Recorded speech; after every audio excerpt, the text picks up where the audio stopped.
धर्म प्रेमी बंधुओं, मेरे इस चैनल में आपका स्वागत है। आज हम चौथे तीर्थंकर श्री अभिनंदन नाथ जी के जीवन परिचय के बारे में स्वाध्याय करेंगे।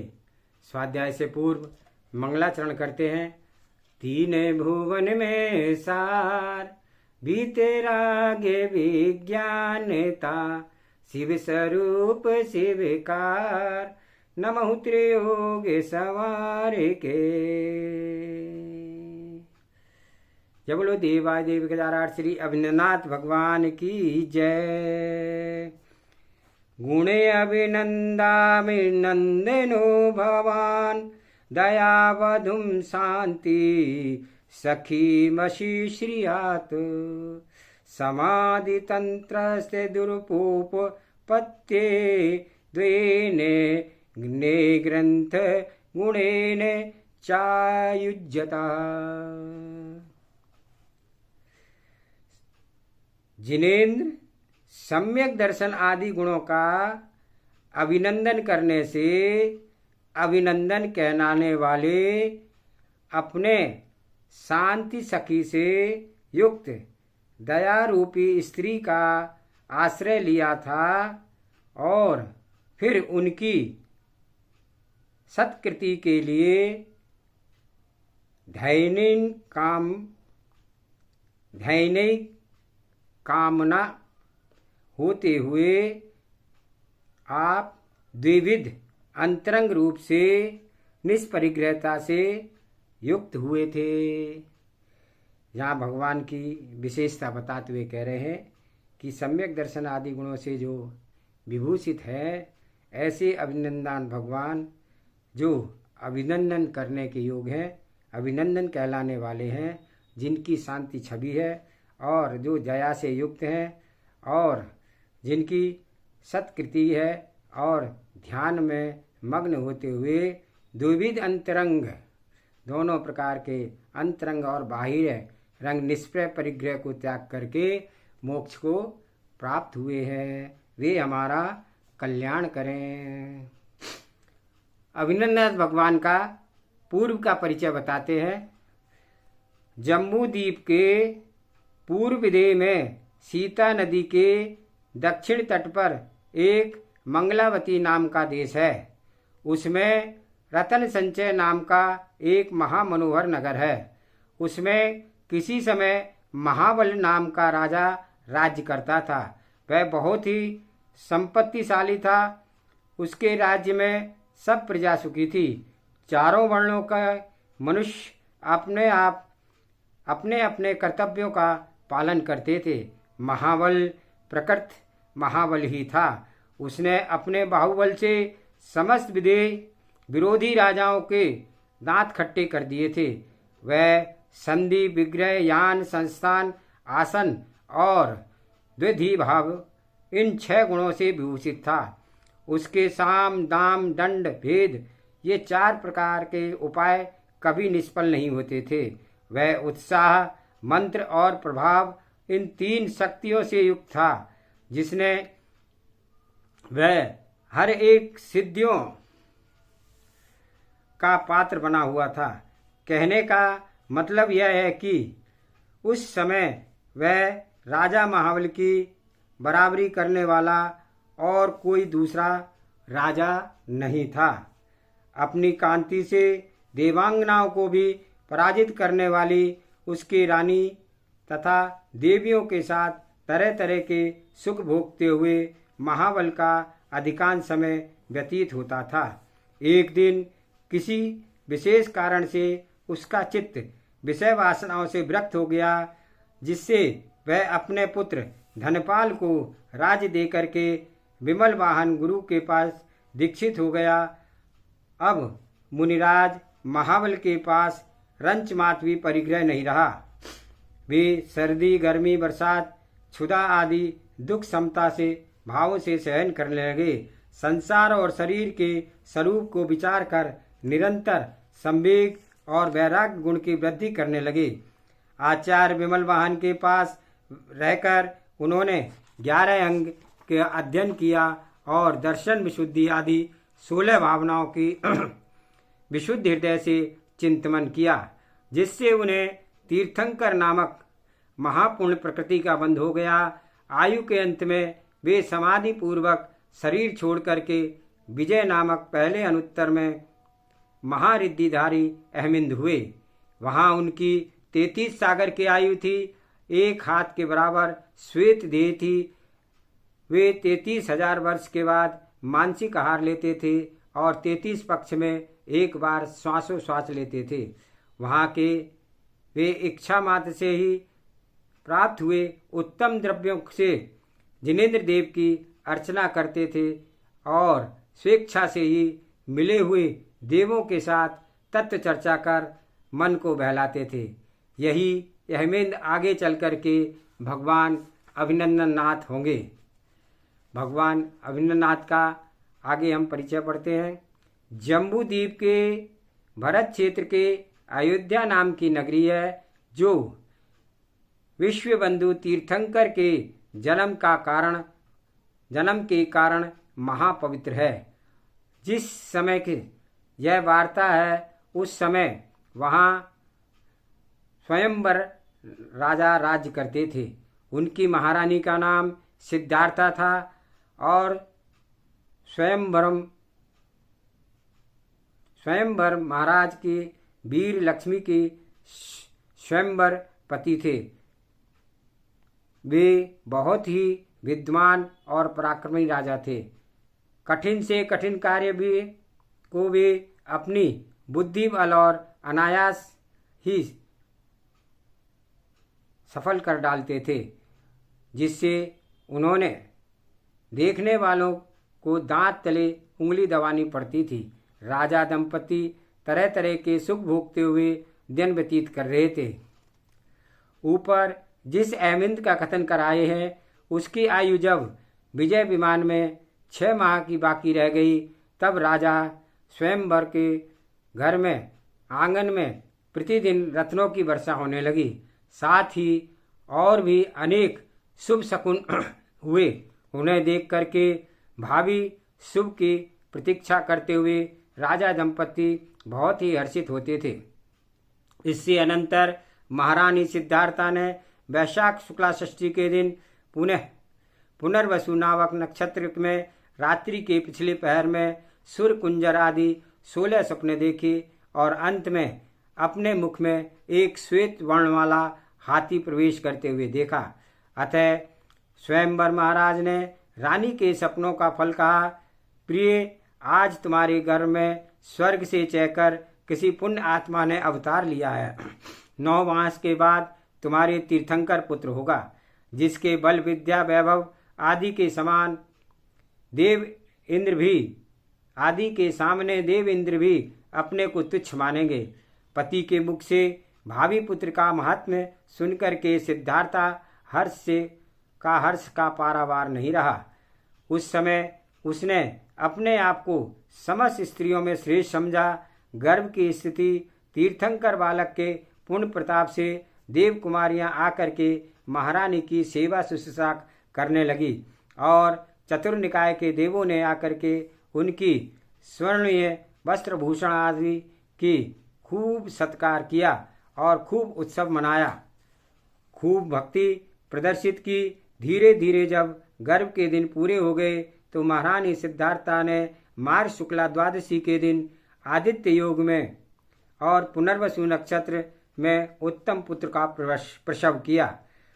देवों ने नवजात जिन बालक का मेरु पर्वत पर ले जाकर के रमणीय सलिल से उनका अभिषेक किया। इंद्राणी ने तरह तरह के वस्त्राभूषण पहनाए। फिर मेरु पर्वत से वापस आकर के अयोध्यापुरी में अनेक उत्सव मनाए। राजा ने याचकों को मनचाहा दान दिया। उन्होंने राज बंधुओं की सलाह से बालक का नाम अभिनंदन रखा था।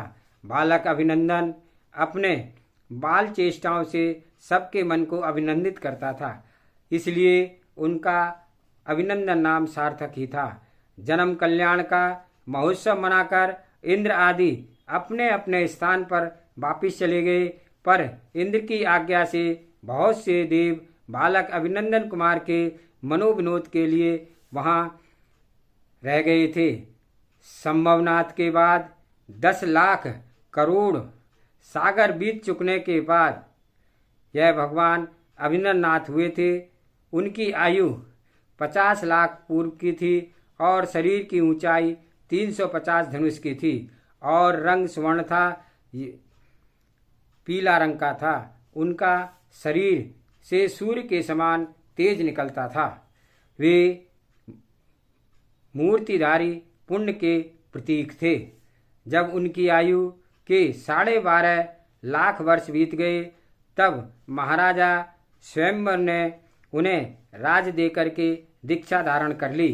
अविंद्रनाथ स्वामी ने भी राज सिंहासन पर विराजमान होकर 36.5 लाख पूर्व और 8 पूर्वांग तक राज किया। एक दिन वे मकान की छत पर बैठकर आकाश की शोभा निहार रहे थे। देखते देखते अकस्मात उनकी दृष्टि एक बादलों के समूह पर पड़ी। उस समय वह बादलों का समूह आकाश के मध्य भाग में स्थित था। उसका आकार किसी मनोहर नगर के समान था। भगवान एनिमेश दृष्टि से उसके सौंदर्य को देख रहे थे, पर कुछ ही क्षण में वायु का प्रबल झोंके ने उन बादलों के समूह को नष्ट कर दिया। कहीं का कहीं चला गया। बस इसी घटना को देखकर उन्हें आत्मज्ञान प्रकट हो गया और जिससे उन्होंने राज्यकार से मोह छोड़कर दीक्षा लेने की दृढ़ निश्चय किया। उसी समय लोकांतिक देवों ने आकर के उनका निश्चय का समर्थन किया। चतुर्निकाय के देवों ने आकर दीक्षा कल्याणक का उत्सव किया। अभिनंदन स्वामी राज का भार पुत्र को सौंपकर देव निर्मित हस्तचित्रा पालकी पर सवार हो गए और देव उस पालकी को उठा करके उग्र नामक उद्यान में ले गए।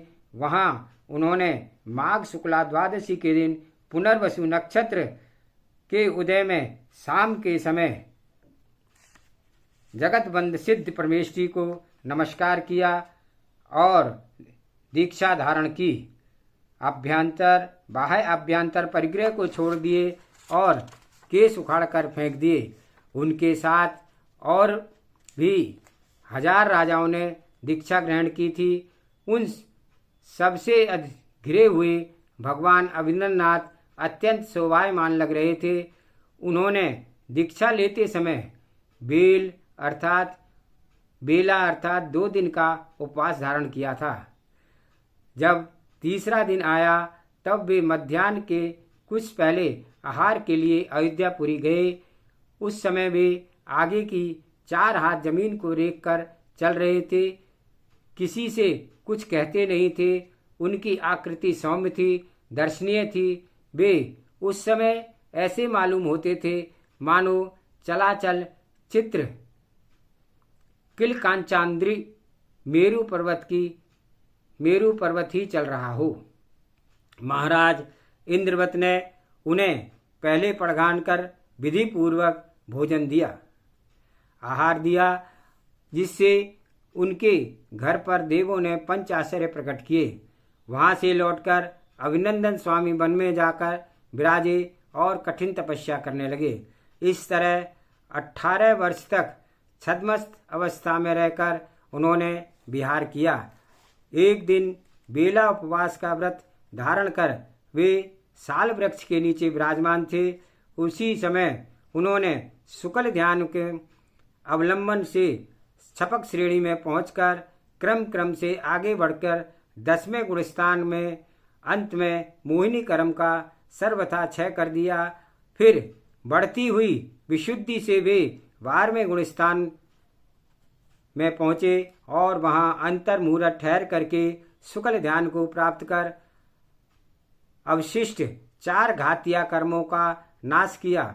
उन्होंने पौष शुक्ला चतुर्दशी की संध्या को पुनर्वसु नक्षत्र में अनंत चतुष्टय, अनंत ज्ञान, अनंत दर्शन, अनंत सुख और अनंत वीर को प्राप्त किया। उस समय सब इंद्रों ने आकर के उनकी पूजा की। ज्ञान कल्याणक का उत्सव किया।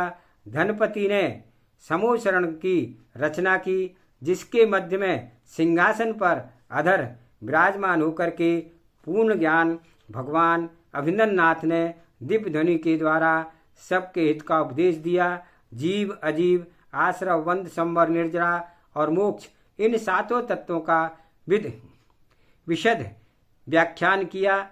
संसार के दुखों का वर्णन कर उनसे छूटने के उपाय बतलाए। उनके उपदेश से प्रभावित होकर के अनेक प्राणी धर्म से दीक्षित हुए और वे कुछ कहते थे, सब विशुद्ध हृदय से कहते थे। इसलिए लोगों के हृदय पर उनका अच्छा प्रभाव पड़ता था। आर्य क्षेत्र की जगह जगह घूम घूम कर उन्होंने सर्वधर्म का प्रचार किया और संसार सिंधु में पड़े हुए प्राणियों को हस्तालंबन दे करके उनका उतरने में सहायता प्रदान करी। उन्होंने समोसरण में वज्रनाभि आदि से लेकर के 103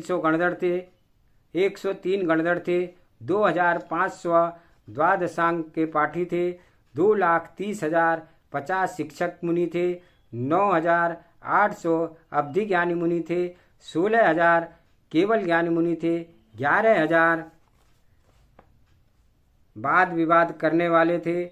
इस तरह सब मिलाकर के 3 लाख मुनिराज थे और इनके सिवा मेरुशेण आदि को लेकर के 3,30,600 आर्यकाएँ थी, 3 लाख श्रावक थे, 5 लाख श्रावकाएँ थी, असंख्यात देवी देवियाँ और असंख्यात त्रियंश थे।